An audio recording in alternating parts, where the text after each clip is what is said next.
We enter into the last part of Season 1. Andor is ready to stage his escape, Mon Mothma continues to raise money for the Rebel Alliance, and Luthen is tying up loose ends and keeping the rebellion moving forward. Join us as we watch our fledgling fighters escape from prison, resist Imperial tyranny, and test exactly how hard a brick to the bucket can be. Welcome to Talk About Tatooine. I'm Andrew. I'm Nathan. And we're twin brothers here to bring you what's new in nerddom and give colorful commentary on our favorite subjects. Welcome to our cantina. Grab a drink and settle in as we set course for realities beyond our own.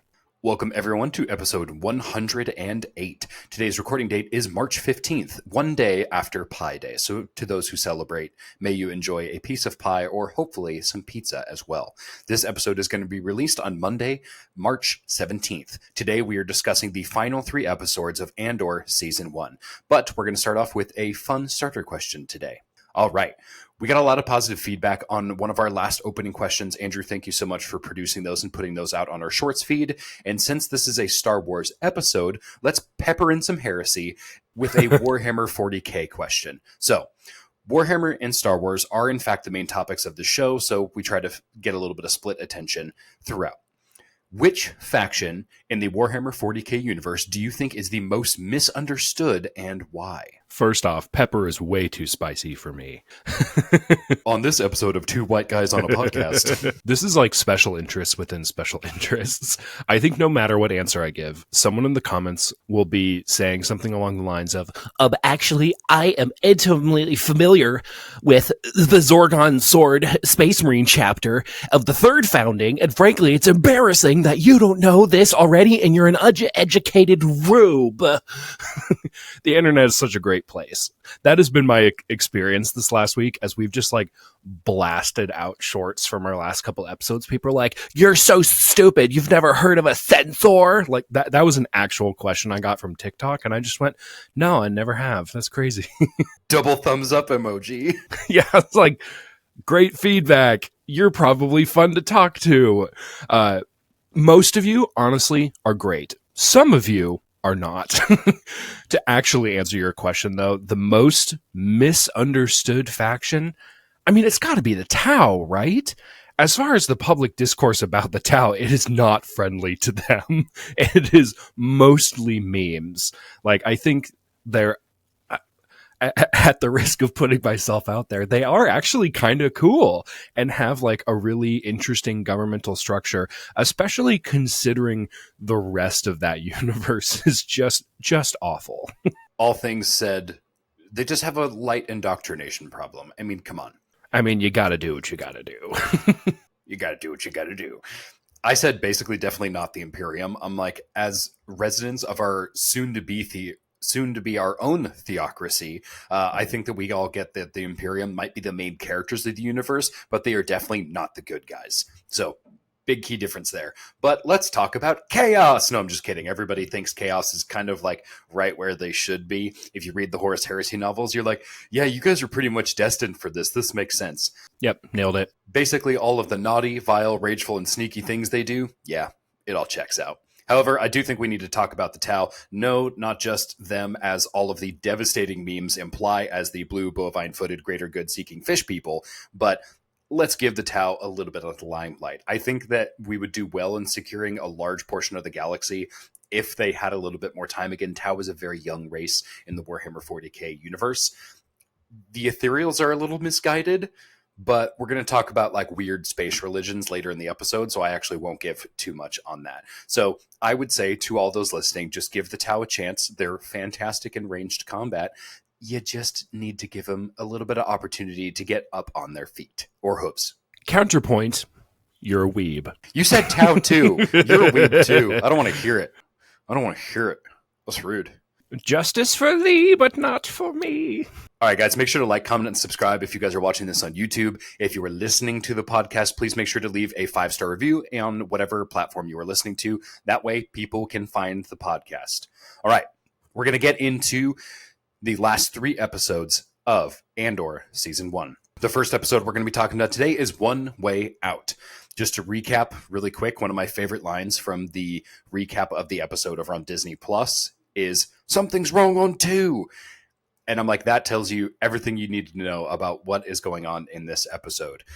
This episode hits hard and it hits quick. We open up on the episode and Olaf is getting zipped up in a body bag and carried out in front of everybody. Everybody has to watch him leave, and that galvanizes a lot of people. Cassian tries to enlist Kino again while they're in their, is it their weird shower room you had pointed out last week? Is that like the transition room they're in? It's very strange. Yeah. It's like a decontamination room almost, which we're like, are they really decontaminating? Probably not. Last week, we talked about ringworm, and you should make sure you catch up on that episode. They did, however, just find out from the doctor that the entire floor gets fried. Cassian basically fills Kino in on the plan. He's like, hey, we need a plan. Cassian's like, dude, we've got one. Every day we wait, they get stronger. And he says, I'd rather die trying to get out than dying giving them what they want. Because they're creating Imperial parts. They don't know what it's for, but they are creating things that are helping the Imperial Navy as they go through. They get back into their cell block. Cassian informs the block that Olaf is in fact dead. And Kino snaps at this point because people are yelling, they're shouting, they're trying to figure out what is happening. Kino snaps, rallies the block, and we see Andy Serkis shine right here. I mean, we got to give it credit to Andy Serkis just being a phenomenal actor, because it seems like he has pretty good control over the vein in his forehead, because as he's sitting there kind of seething in his cell for a couple seconds before he's like, what do I do? What do I do? What do I do? Like, what am I going to say? Like, I'm so angry. He's obviously processing the events. And then, yeah, he's like, no one is getting out.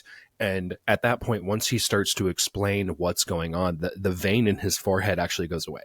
Like, it's not bulging out anymore. And I'm like, that's amazing. I'm like, how does he do that?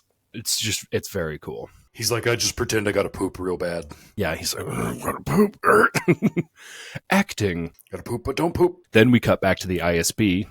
Gosh, they suck. Imperials have intel on Anto Krieger. Again, this is a rebel we never meet, but we only hear about.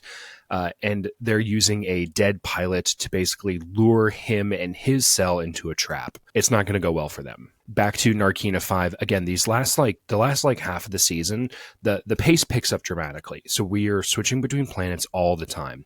Back to Narkina 5, morning comes around. This is the prison planet. Kino gives his last speech before the shift starts, and he just says something along the lines of, I don't know about you, but I'm already going to assume that I'm dead, and I'm going to move from there.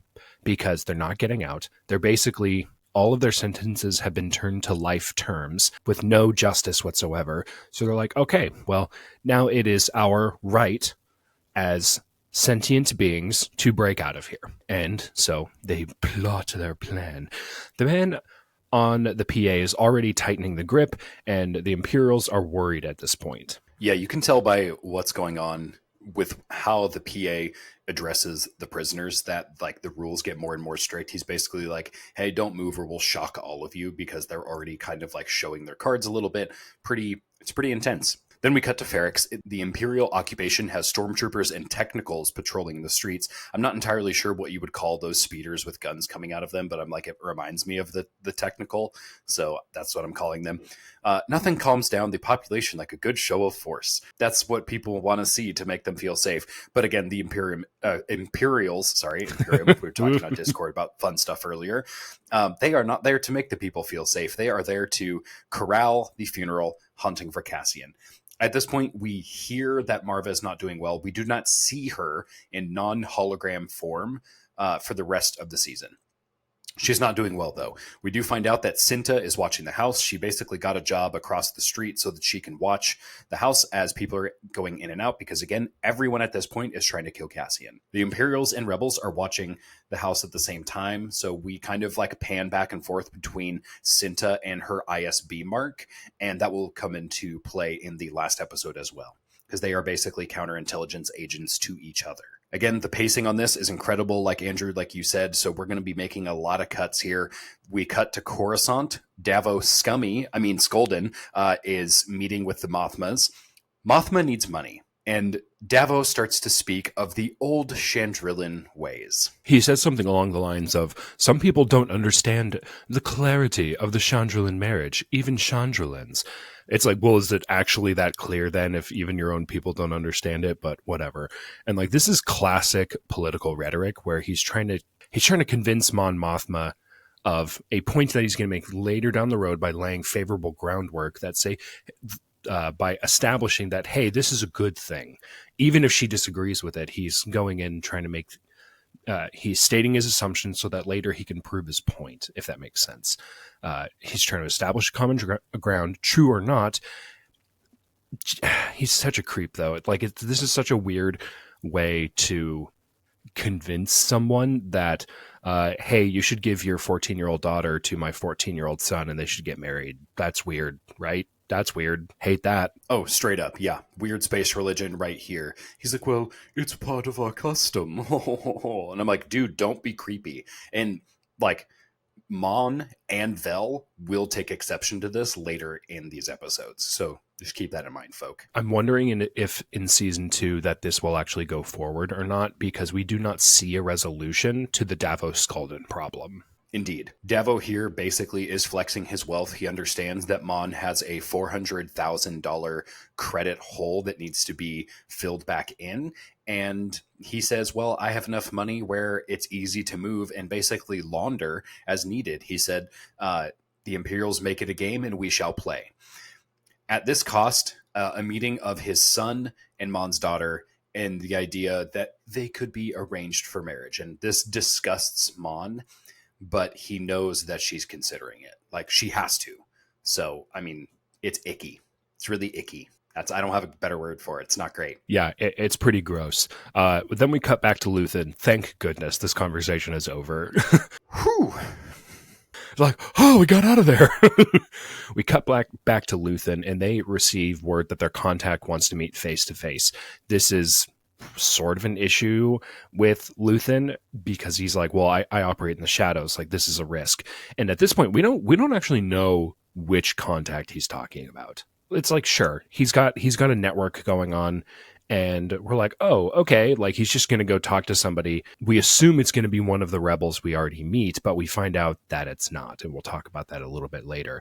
Cut back to Narkina 5. The prison break is about to begin, and the first shot we see is of shaking hands. Like, literally, their hands are like shaking on the tools, right? They're all kind of trembling. Yeah, they're very nervous. Yeah, you can tell by the fact that, like, they're not actually working. The Imperials would know this, but they've already established that they're not watching, they're not listening. They're basically peeking around the corner for a slight second to see, are they at least still breathing and moving? Okay, fine. The floors are doing all the work. They don't have to actually supervise them at all. And this ends up being their greatest downfall. Cassian has to break the pipe in the bathroom before the next prisoner comes down as part of his plan. This, I think, short circuits the floor when they eventually do set it off. And it's actually quite brilliant. Diego Luna does a good job acting in this because I'd be willing to bet that the actual pipe, the prop that they made, is not actually that robust, and he's really pulling on that thing. I feel like he could have just snapped it off, and I think he did a good job of, like,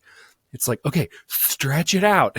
Stretch it out. If you guys took essentially what is a mechanical shaft, like a crankshaft or whatever tool he's using, to any of the plumbing in your house, 2 seconds, gone, destroyed. You flooded your house. Great job. Like, it doesn't actually take that long. They're not structural. They're not supposed to be strong. So he does a good job of like really nailing his narrative timing. He's like, hey, you have like the direction, like you have to make this last like 5 seconds, even though you could probably do it in 1 because you're so strong. I also thought, I was like, or he thought, he was like, okay, I'm just gonna like go out and like rip the pipe out of the wall. It'll be good. It'll be a nice clean shot. And then the contractor's like, oh yeah, my bad, dude. I really welded that thing shut. You're gonna have to really yank on that bad boy. And he's just thinking, why is this prop not breaking? Yeah. It's like welded to like twice the strength of whatever building code they built it to. And he's like, yeah, they wanted it not to break, so I made sure it wouldn't break. He's like, no, we did want it to break. Because it seems like it's a pipe with actual flowing water in it. Probably what it is it's just a shell with a garden hose inside. That's just my guess.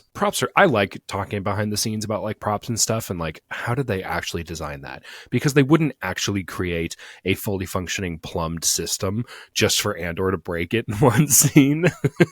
Like I was like, what if he messes up and like misses his mark? Like that's so much more work. Hollywood prop makers are really good at their job at making things look real and be totally fake. Tensions are high and we see that the slow droning rhythm of the alarm in the background is pretty much the only thing we hear as like the water slowly starts to seep out of the floor.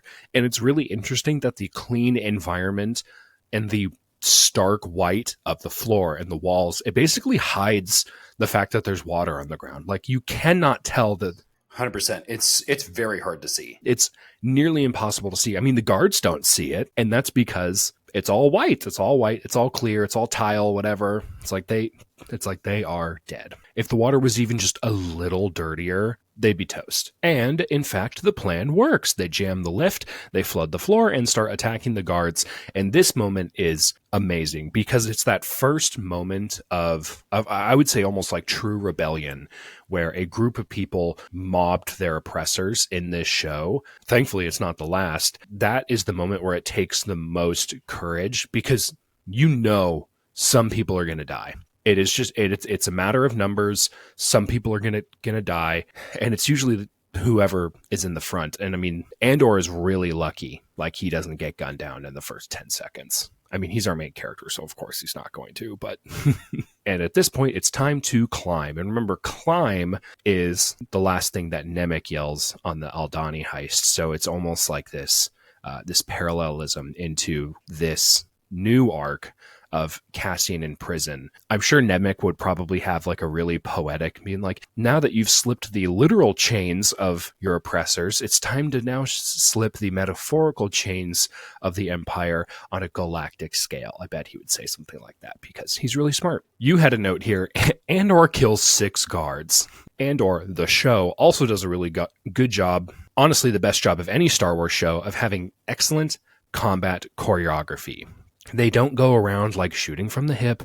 They seem very tactical, and it seems like they actually have like some level of tactical training as they're going through the hallways and fighting through. They're not just, for lack of a better words, gunslinging. That is not, I mean, that's not the combat that I want to see. Like it's really hard to hit something when shooting from the hip. It's basically impossible. And I think in New Hope, it's either Han or Luke is carrying their blaster so low down by their hip that he like basically doesn't have a hand on his blaster. And so we see this like basically huge culture shift for how they design the combat choreography in Star Wars. And I think Andor is going to be the new gold standard for a lot of things. Cassian and Kino then moved to take the control room, and it's so satisfying to see Cassian control the control room. He basically is like, on program, you It's not so fun on the other side, you dick. Yeah, it's a total comeuppance moment of like, it's like, now it's you guys. Like, you guys have basically just sat behind your computer screen. I don't even know if those guys ever see real human faces, but now they don't. Or now they do, and those human faces have guns pointing at them. Kino gives his monologue in the ending arc of One Way Out. Seeing Cassian encourage Kino just shows how great of a leader Cass is. He knows where he fits in, and he knows the strength of the people he works with. Kino even repeats Cassian's encouragement from the top of the episode where he says, I'd rather die trying to get out than die giving them what they want. I don't know if that's an exact quote, but it's mostly paraphrased. This performance is unrivaled in almost all of Star Wars, only to be followed up in 5 minutes by Luthen's monologue? What a treat. What a treat. Star Wars can have compelling dialogue and writing. We have seen it. It doesn't have to be all flashy laser swords, although those are cool. Those are very cool. But Star Wars has proven that they can have good dialogue, and that makes me really happy. Whatever happens now, we made it. And then we get our hearts ripped out of our chests when they get to the edge of the Narkina 5 prison, and Kino just says, I can't swim. He delivered this entire message urging his people to get out and swim for safety, knowing full well that freedom was not for him. Crushed. My heart. We do then cut to Coruscant as this episode winds down. Luthen meets with his contact, the ISB plant, and Luthen really knows how to intimidate here. Just a tip for our viewers, throughout the series, Luthen never says yes to anyone. He doesn't admit to Aldhani whenever questioned. He always has deniability. Information is power. In this case, it's the information that someone else that gives Luthen the upper hand here. He says, "Oh, how's your newborn child doing?" And the guy's like, "Hey, dude, that is not fair." And then we see that Luthen starts to give this monologue of sacrifice to Lonnie. And we see that Luthen's monologue shows us that Luthen's future is completely dependent on the Empire losing. His future does not exist past the Empire if they lose. That is his only purpose. So really puts the nail in the coffin here and says, I know that you're taking a risk, but I'm risking everything every day. And we actually see Clea in the next episode basically make this same argument to Vel, but we'll get there. The episode ends with a pull away shot of Melshi and Andor running away. Again, great cinematography in Andor. 10 out of 10. Seriously, what a great episode. So let's see. You had written, when we go into the next episode, Daughters of Ferrix, that Melshi and Andor are on the run. And you said this was a great allusion to the Rogue One with the TIE Reaper. Can you explain that just a little bit more? So the TIE Reaper, we actually get to see on Scarif. So we see the TIE Reaper show up for the first time on Scarif.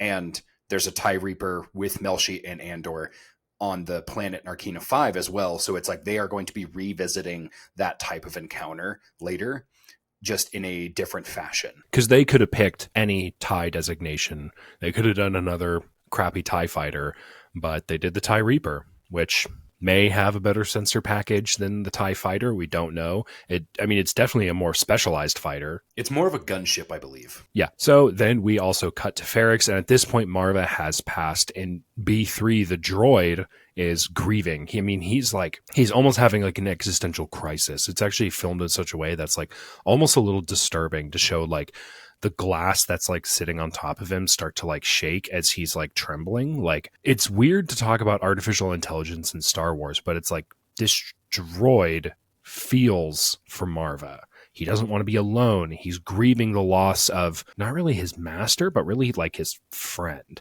So it's very odd. And maybe that's something that's programmed in, but it seems close to sentience. We immediately cut back to Narkina 5, and Melshi and Cass, they have an encounter with some locals, and they try to steal their ship. And it's really interesting. I don't know if you noticed, but the second Narkinian, not the one with the hat, but the one who has the blade for the arm, he looks shockingly similar to the creature from Genndy Tartakovsky's The Clone Wars, with the mutated locals who Anakin goes to save. Do you even know what I'm talking about, or am I just like talking out of my butt?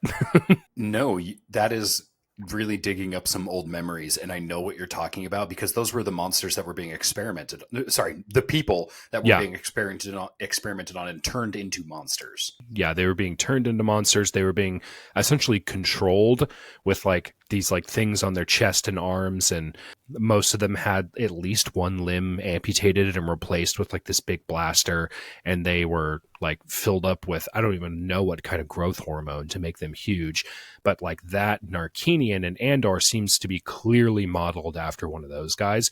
I don't think it's the same exact instance, but also like that doesn't seem like something the Empire would be afraid of doing, is genetic experimentation on local aliens. So we'll see. They get trapped and are so lucky they're able to get away. This is what it looks like to roll a nat 1 on skullduggery. Because I would like to steal the ship. All right, roll for it. Nat 1. You're immediately trapped in a gooey net, and you're like, oh, why is it wet? It's the grossest looking net I've ever seen. It's like, can we call it adult or something? Oh, it's wet. It's organic. It's a wet, organic, white net, and I do not like it.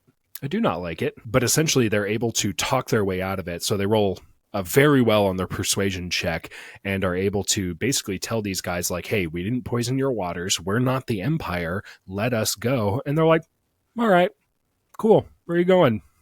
And then they'll let them out. Oh, yeah. And it just goes to show that like, as soon as somebody says they're like, we are not the Empire, somebody's like, oh yeah, those guys, let's get you out of here. That's all I needed to hear. We move back to the ISB, and they are monitoring Marva's funeral setup. So they also have a plant who is sitting in the same cafe that Cinta works at, which I'm pretty sure that character is the same person that Cinta stabs in the last episode. 100%. I saw them like talking to one another, and I'm like, oh yeah, I remember what happens. Stab, stab, stab. This is like their spy. Yeah, this is their spy versus spy situation. For sure. And ISB is also using Andor's mother as a trap for him. Like both the rebels and the Empire are doing this. And they go back to not Ferrix, but Neamos. Neamos. All right. We, again, are cutting all over this place. We cut back to the relics shop. I mentioned this earlier when you were talking about the earlier episode. Vel stops in and talks to Clea, and she is not talking in code. She is absolutely breaking the rules here, and it pisses Clea off immediately. And she's like, hey, I need to know where Cassian is. And she's like, what is wrong with you? We have rules for a reason. And Vel tries to kind of like play the, hey, I helped with Aldani. I gave you Aldani. You need to give me information now. And she's like, I'm risking my life every day by being here. So you coming in and running your mouth is so annoying. But she's already said what she's going to say. So at that point, Clay is like, I need to get you out of my shop because you've already incriminated me if there was people listening. So here's your information. Now, GTFO. Like, she is not happy with Vel in this scene. We then return to Ferrix, where B3 is, dude, he's having a hard time. Brasso agrees to stay the night at Marva's place to basically help out B3, and that immediately energizes him. It's like the dog who like doesn't have his owner anymore. It really pulls in the heartstrings. We're back at Ferrix. We return to the traumatized and captive Bix. She is still around, but not doing great. We're going to see her kind of like show up quite a bit in the next couple of cuts and episodes. We cut back to Coruscant, where we tune into the Chandrillans and the weird little youth group chant that they're doing. It's very strange. Ugh. It kind of sounds like they're like reciting scripture with each other. It's weird. Vel at this point is like back at the apartment and is like watching them, and she is pissed that they're essentially letting this religion still be present in their family, because it's a religion obviously set up by the patriarchy, and they're like, hey, you know how we get treated like property and you're just letting your daughter do this? And basically Mon says that she's like, I'm in trouble. Doesn't say, but says without saying that, yes, I am considering proposals for the daughter because she needs money. It's a really sad scene. It's really icky what's going on here. And yeah, space religions are really gross. Yeah, it's got big culty vibes from it, not just like, oh, we're all here to like have a good time. It's like, no, they're like actively indoctrinating themselves. Reminds me of that scene from Brooklyn Nine-Nine where Hitchcock walks through and he goes, blessed be the fruit. It's like, oh, dude, gross. We unfortunately cut back to Edie Karn, Barf. She wakes up Cyril in the middle of the night to a call from his old sergeant, Sergeant Mosk, who lets him know that Cassian will hopefully be at Ferrix at the funeral. Their transmission is really, really garbled. It's almost a little telling because Mosk can't really hear what's going on the other end, and he just assumes that like Cyril is just as happy to see him as he is to see Cyril, and that's not the case. It's really not the case. Like, Cyril's like, I don't really care about you, dude. I'm after Andor, and that's it. And Mosk is like, we're friends though, and he's like, not really. That's interesting that you got that from there. I felt like Cyril was almost like manically excited to get that information from Mosk. Yeah. Like, and I felt like he did need to see him. Well, he needed to see him to fulfill his psychopathic need to track down Cassian, not to see a familiar face. I also do love that, like, it briefly cuts to Cyril sneaking into his mother's bedroom and like stealing out of her jewelry container. I have a really hard time with that word. Sorry. And I wrote, for all we know, he killed her on the way out, because he gives her a pretty like mean side eye at one point during his conversation, and the music kind of like does this like low minor chord of like duh, and it's like, oh, he has murder in his eyes. I wonder if he's gonna do it. I mean, he probably won't. One can only hope. Cassian is able to recover his belongings.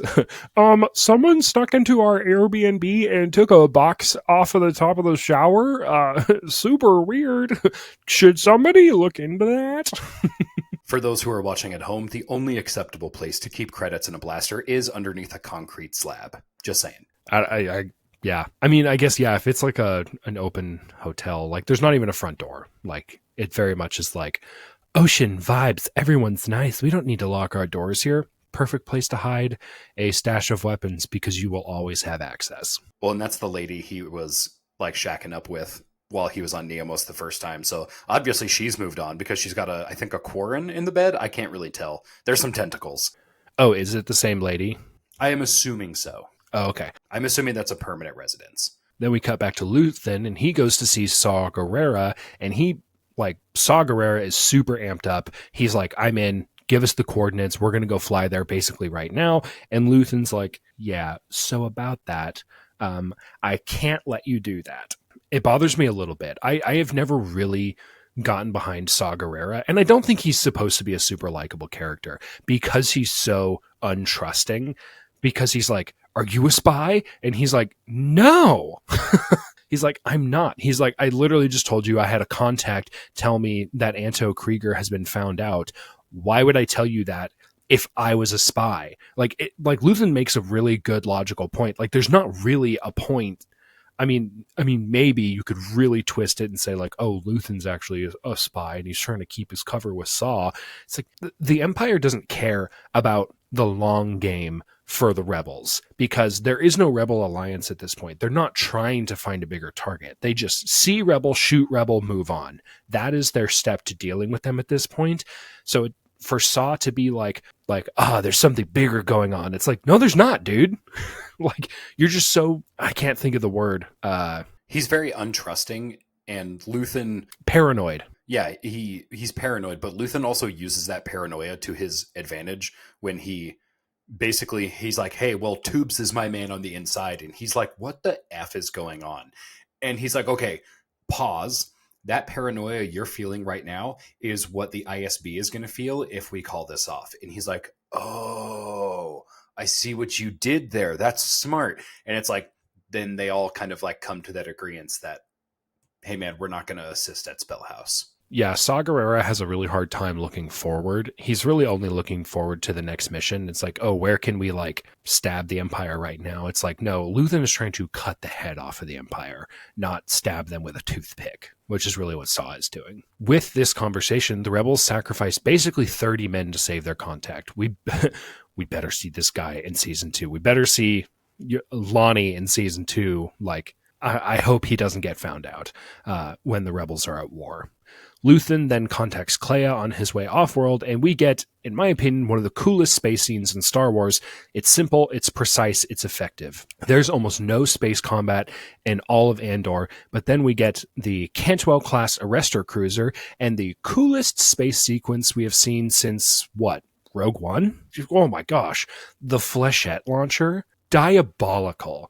Its pretty much only purpose is to just annihilate anything directly behind the ship, which, like, not only would that weapon be super effective against a tractor beam, but it also would be so deadly against TIE fighters. Like, they have no shields.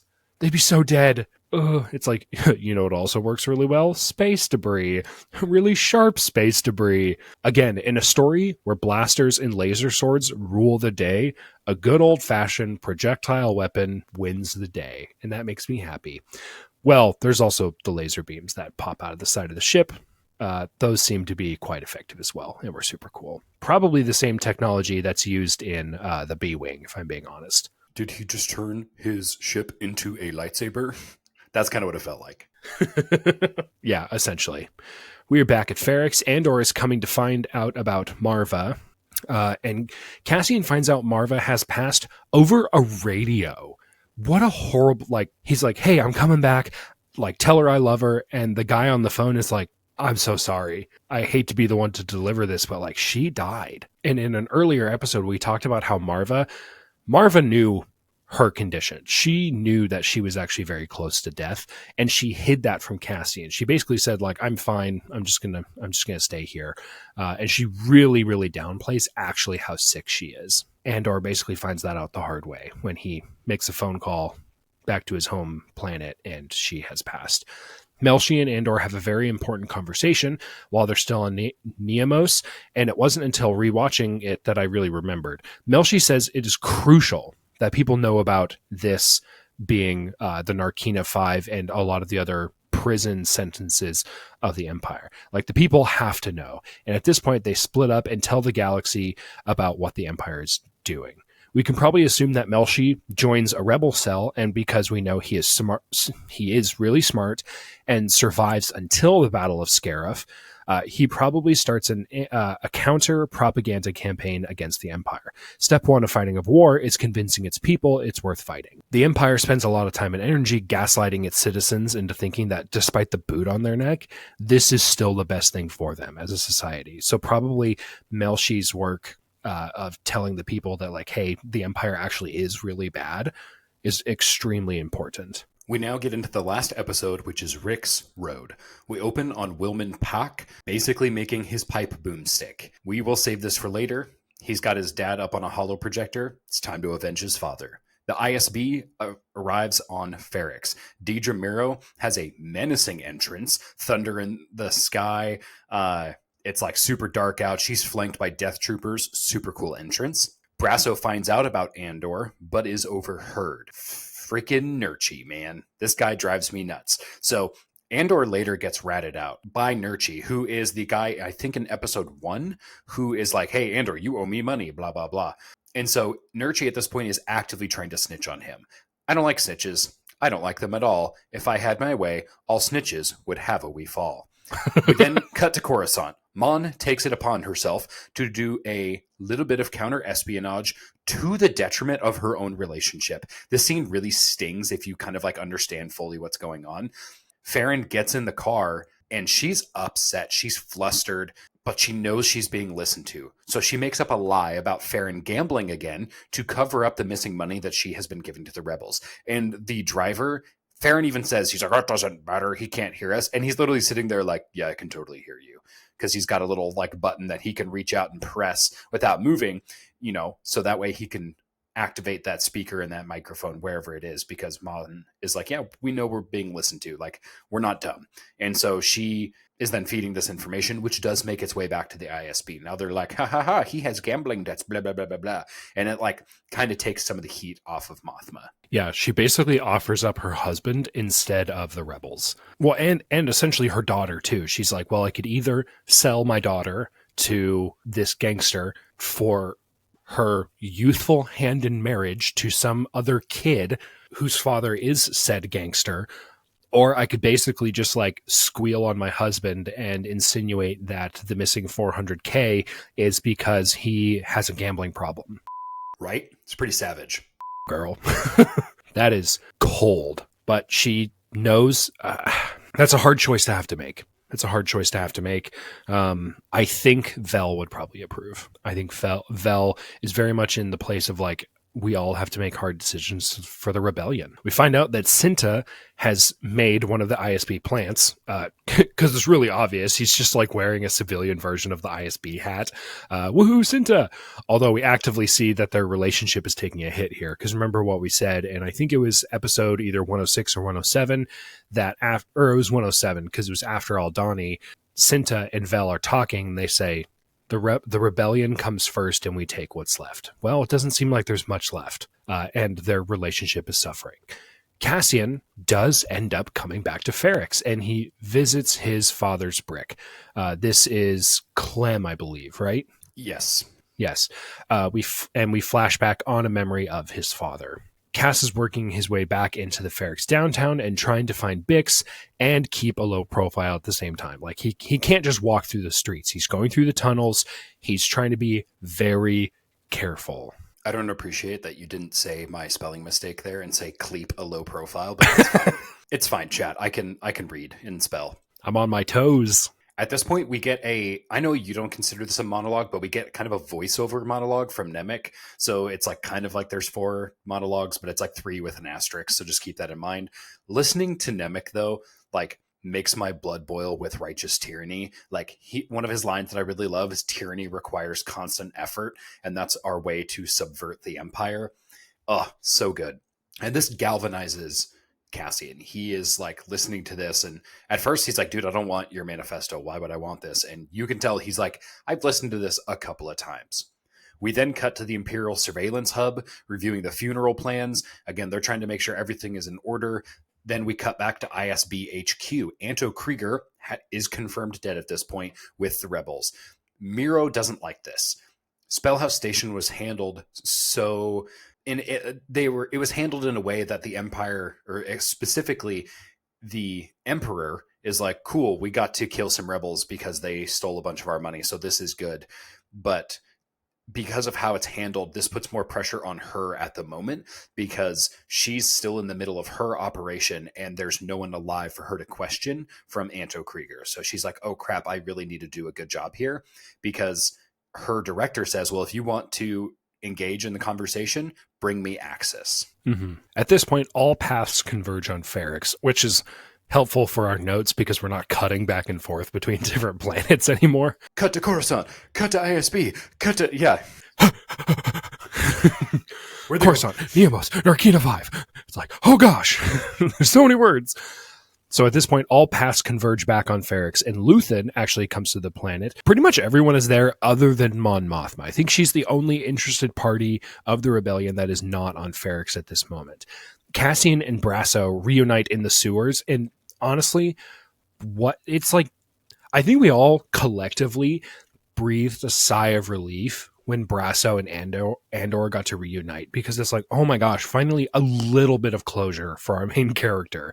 Like, he hasn't talked to basically anyone. The last time he saw pretty much anyone he cared about was Bix, and she told him off. She was like, get out of here. You're not wanted. Go away. And he even tries to be like, Bix, do you want to come with me? And she's like, dude, double middle fingers, get out. Actually, I'm seeing someone. He's a little bit of a snitch. And then you're like, yeah, that did not turn out well for you. So, yeah. She's like, actually, because of you, my boyfriend's dead. Also, sort of my boyfriend's fault. Yeah, anyways. Poor Bix. At this point, Cyril and Sergeant Mosk enter the chat. Like, they show back up on Ferrix, which they got some nerve showing back up to a town they literally shot up. It's like, okay. And, like, they have sort of recognizable faces, and they don't really do a lot to like disguise who they are. They're literally just wearing local attire. That's it. Yeah. I'm like, you guys maybe should like... In their defense, though, like as working with people who are in uniform, when you see them out of uniform, it's genuinely like it takes a second to compute who this person is. So I get why this would work. It's like the Clark Kent versus Superman thing, except when somebody's whole like appearance is made to look like very professional and put together, and then you see them in street clothes, you're like, who are you and why does your voice sound familiar? So I understand how they like could get away with this. I guess that's true. Sometimes even when I see some of my coworkers in a hat on a casual Friday, I'm like, who the hell is this? Stranger in the building.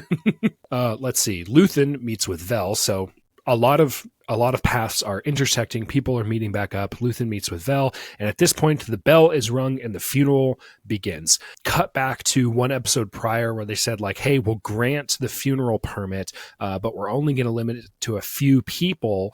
And then the entire town turns out. Basically, Ferrix is like, hey, we're going to show up for this person we loved. She is described as a prominent citizen of Ferrix. So... yeah, you guys can go kick rocks. We're gonna do what we want. And yeah, they had a whole marching band. I just think that's like it's a little tiny piece of rebellion because the Empire is like, we're not gonna give you basically anything, and they're like, well, sucks to suck. This is our way. This is our tradition, and if you don't like it, you can arrest us. So, and this is the kind of little forms of rebellion that I think are really, really great. We see quickly that the people number well above 30. Imperial permits be damned.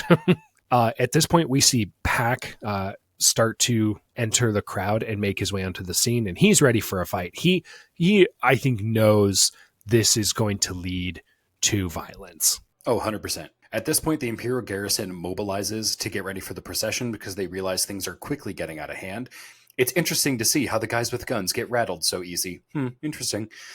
Nurchi, at this point, officially sells out Andor. He's like talking to the ISB guy. And he's like, hey, I have information for you, but I want double the reward. I want to get out of here. I need you to act like you're arresting me. So he does. And I'm like, okay, you're a dick. I don't like you. At this point, the band picks up. They kind of do they do their very like soft intro. And then once everyone is gathered, you can tell like the tempo of the music like gets up. They start moving quicker. And the riot police make their line at this point. They're like, okay, this is serious. They form a line. At this point, Deidre and Death Troopers are actively looking for Andor. Again, they go to the lookout. He's like, hey man, I'm not gonna be here. He understands that like being in one spot for too long is dangerous. To be like water is to be safe. So keep moving around. And then we get to the chant at the end of the marching band, stone and sky, stone and sky, stone and sky. In my head, I'm like, rock and stone, rock and stone. Rock and stone? For Carl. Cassian is avoiding the funeral, obviously, because he can't show his face.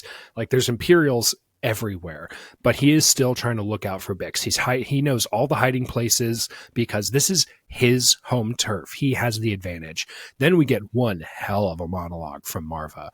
Oh my gosh. It starts off innocent enough, and Marva totally, I think, wrote it this way on purpose because she's like given a stage, and I think if the Imperials had been given a reason to shut the whole thing down right out of the gate, Ferrix wouldn't have fought for its freedom. And so she starts off slow. It's a slow burn to kind of, I think, lull the Imperials into a sense of like, oh, like this is probably fine. And then it just ramps up, it ramps up, it ramps up until she finally is like, we need to fight these bastards. And at this moment, like one of the Imperial officers like tries to like kick B3 and like cover him up, and then Brasso just starts swinging. Oh, it's so good. I would like to call back to the brick to the bucket comment at the beginning of the episode. It's bricked. Effective. It's super effective. It's in this monologue we get a shot of Nurchi, and he looks remorseful for what he did, but also he was selfish, and he totally knows it. Like, I think Nurchi at this point didn't realize that rebelling against the Empire was even an option. So that's why he's like, oh, I'm just going to capitulate. I'm going to bend the knee, for lack of a better term, and I'm just going to work with the Empire instead of trying to fight against it, because fighting is like, it's not going to get us anywhere. And then he sees, oh, it's getting them somewhere. At this point, they are fighting the Empire. Now, a few notes for those who want to be in front of a riot shield line. Make a line and either lift their shields from the top or bottom. Pushing straight into them gives them a lot of leverage to just stand there. I'm just saying. Those shields have edges, which can be exploited. I'm just saying. Also, protect each other. If somebody gets hit, don't let them get dragged through. You grab those people and you pull them backwards. Absolutely. Power comes through numbers. A lot of the times we see the civilians of Ferrix here jumping at them one by one. Move as an entire crowd. It's very hard to stop people at that point. And if you plan on going to a funeral, make sure that you have a good supply list, which includes knee pads, good gloves like the mechanics gloves. Those are a good choice. Face coverings that can cover up your tears, obviously. No comms. You wouldn't want to disrupt the service. That would be a shame. And a good breakfast before, so that when you might need to exert yourself and carry the coffin, you have the energy available to do so. Bravo. At this point, Cassian finds Bix, and it's almost bittersweet, because I think Cassian realizes very quickly, he's like, oh crap, I did this to her. The funeral at this point is a full-on riot, and Pac throws the pipe boomer. Big boomer. Big boomer. I will get that clip and I will put that in there. Uh-oh, big boomer.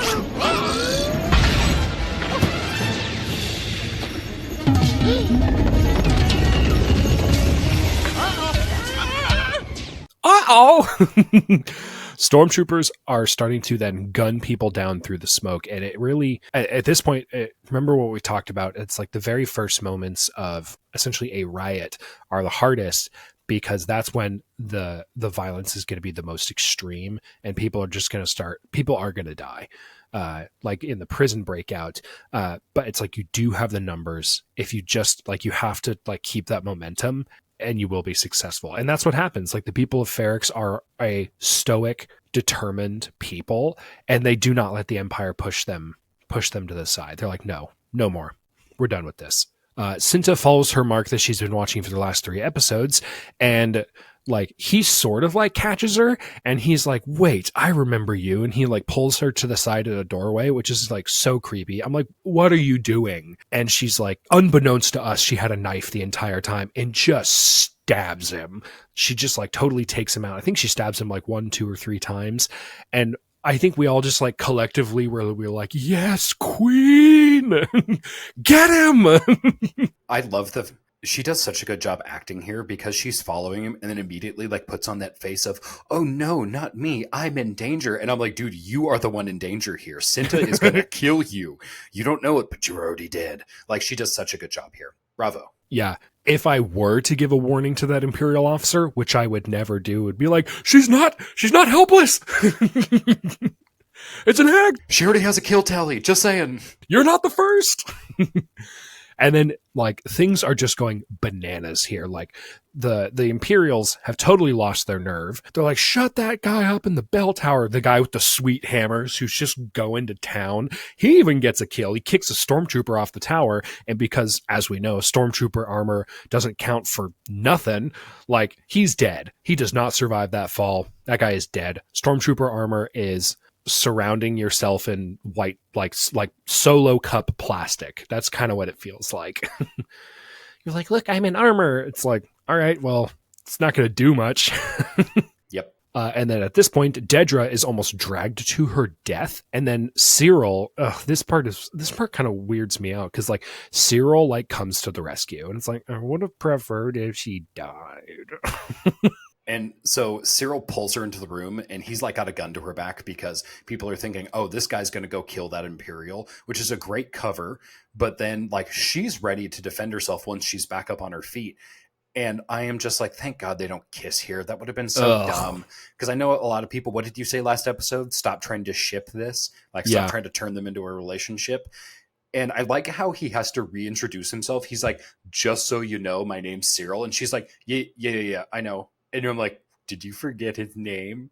Because that would have been funny if you forgot his name, because he's obsessed with you. Awkward. Ugh, such an icky moment. I know. We talked about, and I think it was last episode, like, Cyril essentially says to Dedra as he's stalking her outside of her workplace, doesn't matter that she's also evil. Don't do that. That's weird. And he's like, you've given me a reason to live again. It's like, ugh. It's like, you creepy incel. Stop it. Remember, folks, that's not an okay thing to say. That's not an okay thing to say. One of the daughters of Ferrix, Pac, Brasso, B3, and Bix all escape. New rebel cell, let's go!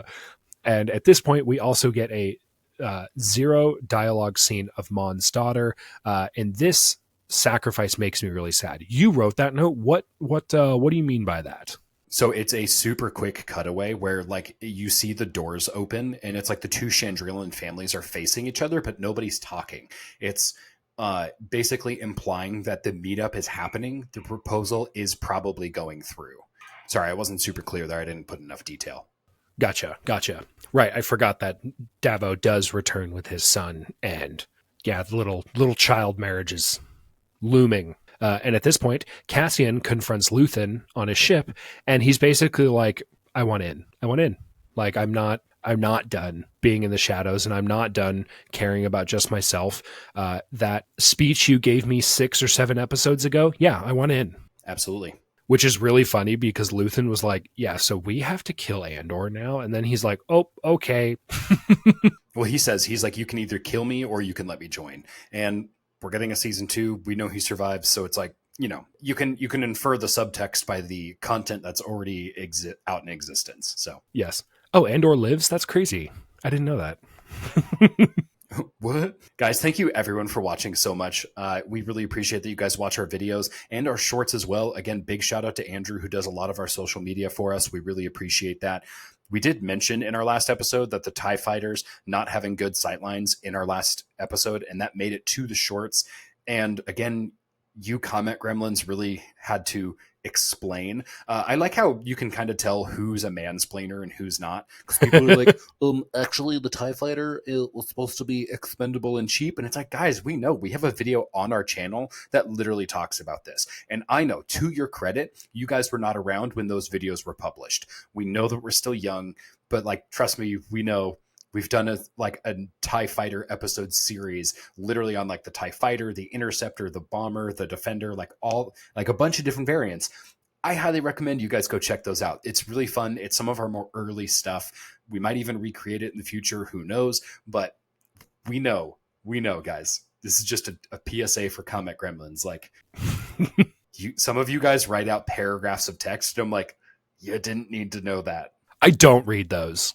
I straight up do not read those. If you write me out multiple paragraphs of text explaining the intricacies of a made up starfighter, it's like, yeah, I'm not going to argue with you. I do not have the patience for that. And sometimes I'll just post like a sarcastic emoji. If not, I'll leave it alone entirely. Like, it comes down to the fact that's like, don't be rude to people. Like, don't be so condescending that like people don't want to talk to you. That's just really what it comes down to. Again, most of you are awesome. Most of you are like, yeah, love the content and like contribute to the conversation and have a good time. But there's those few gremlins out there. I'm like, you guys kind of suck. Like, some of you kind of suck. And that's it. I will say though, at this point, we are not young. We're in our 30s, and we have now multiple decades of Star Wars experience of reading the books, playing the games, and watching the movies. I think we are more than qualified to talk about what we're talking about. It's my special interest, gosh darn it. Oh, when I said young, I meant like when the podcast was young. Oh, that's true. That's true. Like back when we were still in like the 20s through 40s on the episodes. Oh, right. Yeah. Yeah. It's like the podcast may be young, but it is supported by a lifetime love of Star Wars. I guess the podcast is over 2 years old by now. So we started in, it might be over 2 years old now. we only put out an episode a week, and we're over 100 episodes. So we've skipped some weeks. So maybe 2.5 years. So yeah, definitely over 2 years. Oh boy. Anyway, speaking of Warhammer news, our other special interest, we got a big update for Space Marine 2, an incoming patch that includes PvE prestige ranks, which I think is going to be really cool. A lot of the PvE stuff seems to be kind of slowing down as people reach that level cap for each of the characters. I'm a little surprised they haven't released new classes. I don't know if they will. They're also releasing a new PvE map, which I think is great. And they're also accessing more weapons, including, I think it's an Inferno pistol. Super cool. They're improving the matchmaking, and in general, they're doing some reworks for weapon perks. We talked about the Infernal pistol. They're also coming out with 2 new colors, Voluptuous Pink and Thousand Suns Blue, which are super goofy, I think. It's like, ah, yes, I am a walking tank of destruction, but I'm also very cute. I love it. I think it's so great. Your armor is very cute, brother. Yes, I know, brother. Thank you, brother. High five. Kunk. We also should mention Space Marine 3 is now officially in development. I saw that. That feels a little premature. Well, remember, development takes years. So even if they start developing it right now, it's still not going to be ready for another couple of years. That's fair. So there's still several years of support for Space Marine 2 before they truly move on to Space Marine 3. So Space Marine 2 is not dead. It's not dead. It's still very much alive. Like, they're probably already developing a Helldivers 3, but like Helldivers 2 is still receiving a ton of support. Right. That's just a guess. I don't actually know if there's a Helldivers 3. We also got a Dune trailer for the new Dune game coming out. This game looks huge, and after watching the devs kind of like walk through it, they are claiming that this game has a changing map because of like the environment of Arrakis, and because the map itself is actually going to change, they claim that this game will have an infinite amount of exploration because the map will never be the same for too long, which I think is pretty wild and is going to be a ton of fun. Although I did see people who were like walking on, their character was like walking on the sand, and they weren't like shift walking or whatever you call it, sand walking. And I'm like, he's going to get eaten by a sandworm. Shai Hulud's coming for that dude. He's walking in a straight line. Like, I was like, come on, man. It's like the one thing they do. I'm like, show him shifting around a little bit. But I'm really excited about this game. I think it's going to be fun. Yeah. All right, guys. Yep. Sorry. Go ahead. I was just going to say, I hope there's not actually a lot of sand walking going on, because that's a very slow way of traversing Dune. But like, vehicles are a huge part of Dune. You're going to have like your little sand crawlers. So basically you're going to like, yeah, Shai Hulud's going to know that I'm on the sand, but he's not going to be able to catch me.